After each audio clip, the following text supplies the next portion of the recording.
I was just doing the dishes. That's all. But something in me had already broken. I didn't expect the house to feel like this. Empty, but not quiet. Not the good kind of quiet, the one that wraps around you like a blanket. This was the kind that echoes. The kind that reminds you how loud a ticking clock can be, how a refrigerator hum sounds like a pulse in the walls. Alan had gone to the store. He said he'd be back in 15 minutes. I don't even remember what it was he forgot. Maybe bread. Maybe milk. Something small. Something ordinary. 15 minutes. It's strange how time bends when you're alone in a room with nothing but your own breathing. I had the water running. Soap foamed around my wrists, clinging to my skin like something that didn't want to let go. The plates were still warm from dinner. The wine glasses stained with fingerprints and silence. I like doing dishes, usually. It gives me something to do with my hands. Something to focus on while my thoughts scatter, rearrange, try to remember what it felt like to want anything at all. Tonight, I let my shoulders drop. Let the water soothe the ache I hadn't named yet. Let the quiet stretch itself across the kitchen, a kind of numb peace. And then I felt it. A shift, like someone had walked into the room without making a sound. I didn't turn. Didn't need to. There's a kind of awareness that lives in the spine. That wakes up when the air changes. That knows when eyes are on you, even before they speak. It wasn't Alan. Alan doesn't move like that. Doesn't stand in doorways without saying something. Doesn't let his presence linger like heat against my back.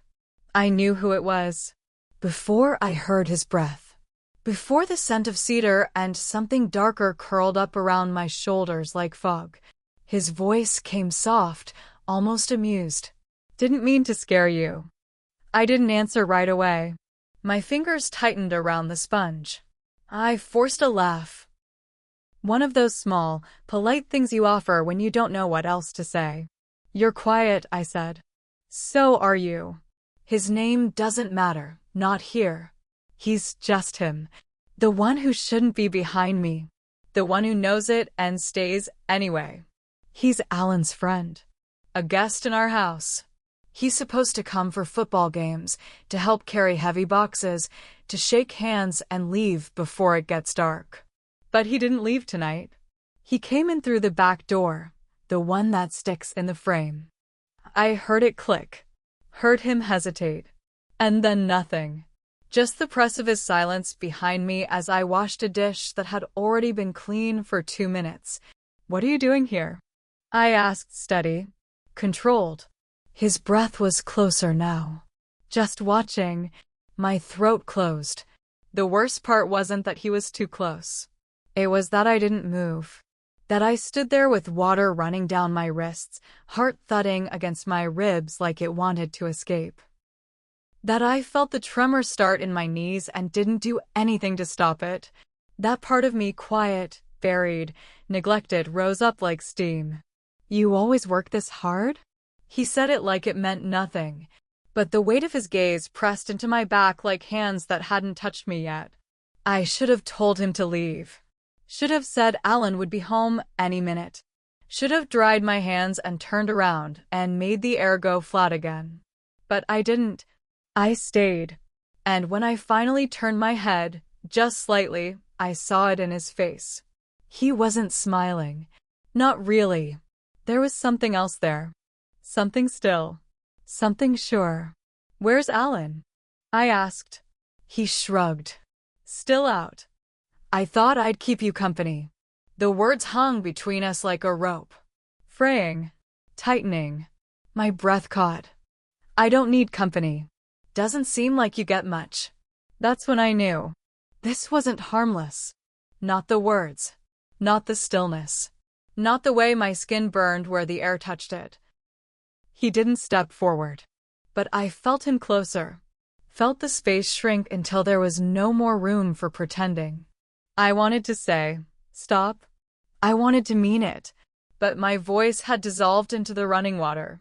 You should go, I finally whispered. Long pause.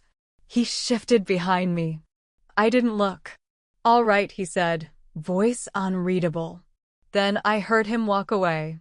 The sound of the door closing was louder than it should have been.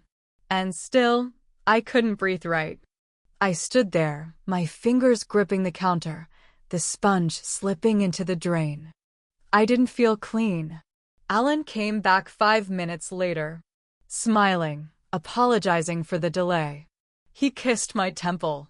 "You okay?" he asked, pulling groceries from the bag. I nodded. "Just the heat from the water." He laughed. "Told you work too hard." I smiled, but my hands were shaking. That night I lay awake, the ceiling above me blank and wide. Alan slept beside me, breathing slow, even. And I traced the silence in my body like a wound. It hadn't happened. Nothing had happened. But everything had changed. I still feel it now. His nearness. His breath. His voice. Not touching, but too close. Too close. And I know it won't be the last time. It wasn't a choice. Not really. Some things unfold before we agree to them. The next morning, everything was where it should be. Dishes clean. Counter wiped. Groceries put away. Alan kissed me on the way out, coffee in one hand, car keys in the other. Routine, familiar. The sound of the door closing behind him should have brought calm. But it didn't. It left me alone with the weight of what hadn't happened. Or what had. I kept replaying it, the space between us, the pause in his voice, the moment I didn't step away. There was no touch. And yet, my skin remembered. I told myself to forget. But forgetting requires disinterest. And I was already carrying something. Not guilt. Not yet. More like heat. Something that stayed in the body longer than it should. Something that made folding towels feel like a confession. He didn't come the next day. Nor the one after. And I told myself, good. That meant it was over. That nothing had started. But the silence only made it worse. It stretched across the hours like something deliberate. Like something watching me. By the third evening, I stopped checking the clock. Which is when the knock came. Soft. Back door. Not urgent. I didn't move at first. But my body already had. By the time I reached the door, I had rehearsed a dozen things to say. "You can't come here. Alan's home soon." It was nothing. I opened it anyway. He stood there. Same stillness. No smile. No apology. "I left my phone charger," he said. He hadn't. We both knew it. I stepped aside. He entered without brushing against me. But he didn't need to. His presence filled the kitchen like scent after rain, sharp and uninvited. "You look tired," he said. "I didn't sleep well." "You thought about it." He didn't clarify. He didn't need to. I turned toward the sink again, hands finding the edge of the counter like they had the night before. "You should go." "Then say it." I just did. "No." "Say it like you mean it."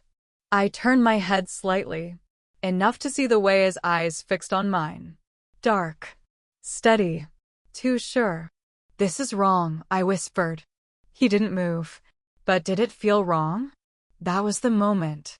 The one that broke whatever boundary had still been standing between us. Because I didn't answer. Because my breath trembled instead of words. Because silence, in that second, was louder than any confession. He stepped closer. Not a sudden movement. Nothing shocking. But the space between us disappeared like it had never been real. I felt him near, not touching, just surrounding. A warmth that pulled at something low and quiet in me. "I've seen the way you look at him," he murmured. Polite. Careful. Like you're keeping something folded up inside. "And what do you think you see?" His voice dropped. "A woman who remembers what it feels like to be wanted." I didn't mean to let my eyes close. But they did. And in the darkness behind them, I saw myself. Not as I was now, but as I had been. Before duty. Before quiet. before numbness. I felt the ache before I understood it. When his hand lifted, it didn't touch, just hovered, close enough that my skin burned without contact. "Tell me to leave," he said again. But I couldn't, because every cell in my body was louder than my voice. And I was already leaning into the silence. I don't remember who moved first. All I remember is the absence of space. A breath. A collapse. A flood. It wasn't frantic. It wasn't frantic because it had already happened long before that night. We just caught up to it. One breath blurred into another. My hands found his shoulders like they'd been there before. His chest rose beneath my palms like he'd waited for this exact rhythm. And I disappeared. There was no resistance. No noise. Just warmth and trembling and the terrible, beautiful stillness of surrender. I came back to myself in pieces. Not all at once. A breath. The thud of my pulse. The ache behind my ribs. He stepped back first. Didn't say a word. Didn't smile. He just looked at me with a quiet sort of reverence. Like he wasn't sure what we had done, but he knew it mattered. Then, the sound of tires on the driveway. The click of the front gate. My blood froze. I turned.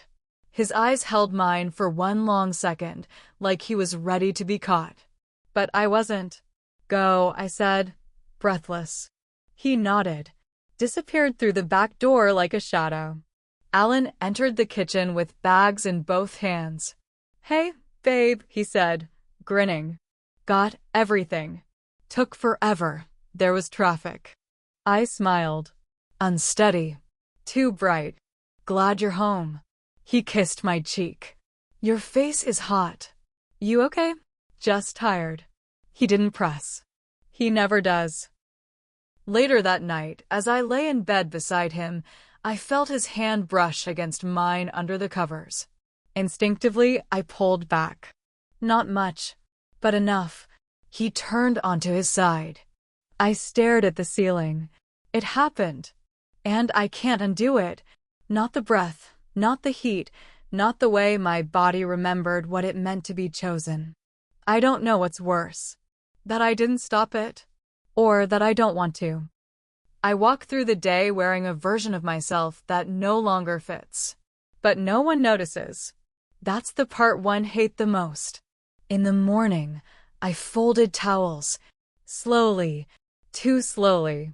I told myself it was just fatigue, that I wasn't thinking about the sound his voice made against my skin, that the rhythm of my breath hadn't changed, that the mark he left inside me was soft enough to ignore. But I could still feel it. Not the moment itself. The after. The ache. The awareness. The way the space in the kitchen feels different now. Like the air knows what we did. Alan made coffee. Said something about the weekend. I nodded. I always nod. That's what good wives do. They smile. They ask questions. They refill the sugar without being asked. They don't remember the weight of another man's breath in the back of their mind. He didn't notice anything different. Or maybe he did, and chose not to say it. That was our dance lately, a slow, careful avoidance of anything that hinted at depth. He kissed my cheek before leaving. I turned my face slightly to make it easier. Not because I wanted to, just because it was expected. He texted me once. Just one line. "You didn't stop me." I stared at the screen, heart slow and heavy. Not racing. Not electric. Just deep. I didn't reply. But the message didn't go away. It became something else. A breath caught in my throat.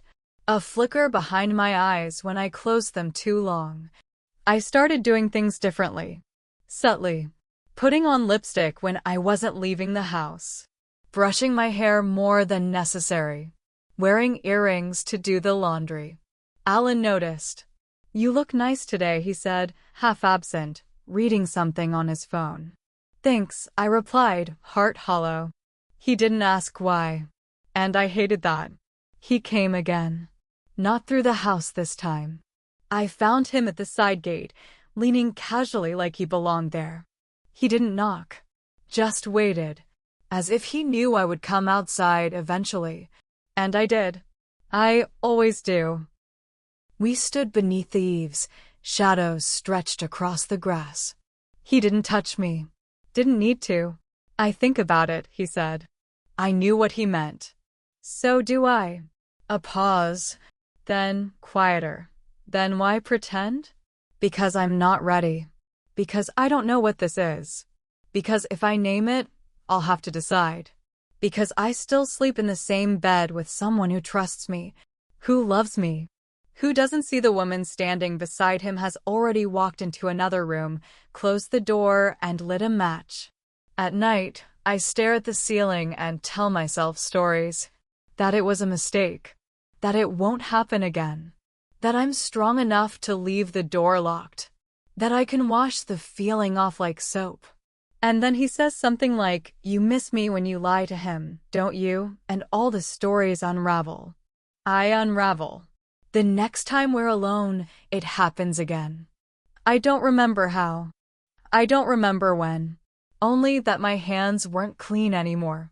That the air felt too thick to breathe. That he whispered my name like it was a secret only he had earned. That the sound of it undid me. It wasn't urgent. It wasn't rushed. It was reverent. The kind of closeness that made me feel like I was being remembered, not desired. Like he wasn't trying to take anything from me, only to give something back that I had lost. "I don't want to hide," he said. "You have to," I answered. He shook his head. "I won't be your mistake." "You're not." "Then what am I?" I had no answer. I only knew what he wasn't. He wasn't Alan. And that fact sat between us, trembling like an open wound. Alan started asking if I was okay. "You're quieter lately." "I'm just tired." "You've been distant." "I'm just distracted." "You still love me?" Yes. That part wasn't a lie. But it wasn't the whole truth either. And that's what kills me. I don't know what I've become. Not a cheater. Not just that. Something else. Something softer and more dangerous. Like rain before a flood. Like a song stuck in the throat. Like a woman who's still folding towels with perfect corners while her chest is burning. I caught my reflection in the mirror. No makeup. No performance. Just her. And I didn't know who she was. Not entirely. But I didn't hate her. Not anymore. I looked into her eyes and whispered, "You're still here." And she didn't look away. "You think you're coming home. But home is no longer where you left it. It's something you carry now." The last time I saw him, there was no storm. No broken breath. No whispered yes. Just stillness. And something soft in his voice I hadn't heard before. He stood at the edge of the doorway, not asking to come in. Not needing to. He'd already been inside. Not just the house. Me. And now he stood there not waiting, not pressing, only holding something open that I knew I had to close. "I'm leaving," he said. My heart didn't drop. It didn't leap. It folded. Like a letter I'd read too many times. Like something I couldn't unread. "Is it forever?" I asked. He gave a small shrug. "For now. New job. New city." I nodded. It was all I could do. He watched me. Like he was memorizing the shape of my silence. Like he didn't dare ask me to follow. But couldn't quite stop hoping I might. "I don't want to be the reason you lie," he said. "Even if I already am." "You weren't the reason." "Then what was?" I thought for a long time. And then I said the only thing that was true. "I was already gone. You just noticed." He stepped closer, not to touch me, but to hand me something. A small folded note. No name. No plea. "If you want to see me again before I leave, I'll be here. Saturday. 4 p.m. Then he left. No kiss. No last look. Just the sound of footsteps fading, and the weight of the note in my palm like something burning slow. I didn't open it right away. I made tea, watered the plant on the windowsill, checked the mail, fed the neighbor's cat, but the note pulsed in my pocket like a second heartbeat. I read it that night in the hallway, lit only by the glow of the oven clock, then folded it again, slipped it into the drawer beneath the silverware. Somewhere quiet, but not gone. Alan was warm that week, attentive. He made reservations for dinner on Saturday. "Just us," he said. "It's been a while." I smiled. I didn't say I already had plans. Plans I might not keep. Plans that weren't really plans at all. Saturday came. Slow and golden. I stood in the shower longer than usual, letting the heat erase lines I couldn't name. I wore a dress I hadn't touched in years. Something that felt like an answer to a question I'd never been brave enough to ask. Alan was out for the afternoon. He thought I was visiting a gallery. And in some ways, I was. Just not the kind with paintings. I drove with the windows down. The wind felt cleaner than usual. Sharper.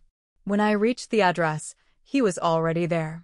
Leaning against a rental house like it didn't mean anything. Like I hadn't already walked into it in my mind 100 times. He didn't smile. Neither did I. Inside, the air was still. Bare walls. A chair. Nothing else. He gestured to it like it was a confession. I didn't try to make it anything it's not. I sat. Not to wait, but to rest. We didn't touch. Not at first. We just breathed in the same room again. It felt like a kind of forgiveness. Not for what we did, but for who we became after it. He sat on the floor beside me, back against the wall. "I don't want to ask for anything," he said. "But I need you to know, you changed something in me." I closed my eyes. "You changed me too." Later, when he kissed me, it was soft. Not a beginning. Not a climax. An ending. A door closing with quiet hands. And a woman stepping through it not to follow, but to return. When I got home, Alan was setting the table. He looked up, smiled. "You made it back in time." I nodded. I sat across from him. He poured wine. I watched the glass fill and thought, he has no idea I'm full of someone else's silence. And still, I didn't feel cruel. Or wrong. Only awake. That night in bed, he touched my arm gently. The way he used to. I didn't flinch. I didn't drift. I was there. But not completely. The next morning, I stood in front of the mirror. Hair still damp. Eyes still mine. But something had shifted. Not broken. Not tainted. Just clearer. Like I had stepped out of someone else's life and back into my own. You don't return the same. You don't undo anything. You just carry it. And let it become part of the way you move through the world. I still fold towels. Still smile across the table. Still stir sugar into Alan's coffee. But now I choose it. And that choice is everything. Because the woman in the mirror is no longer waiting. She's watching. And she knows who she is. Even when no one else does.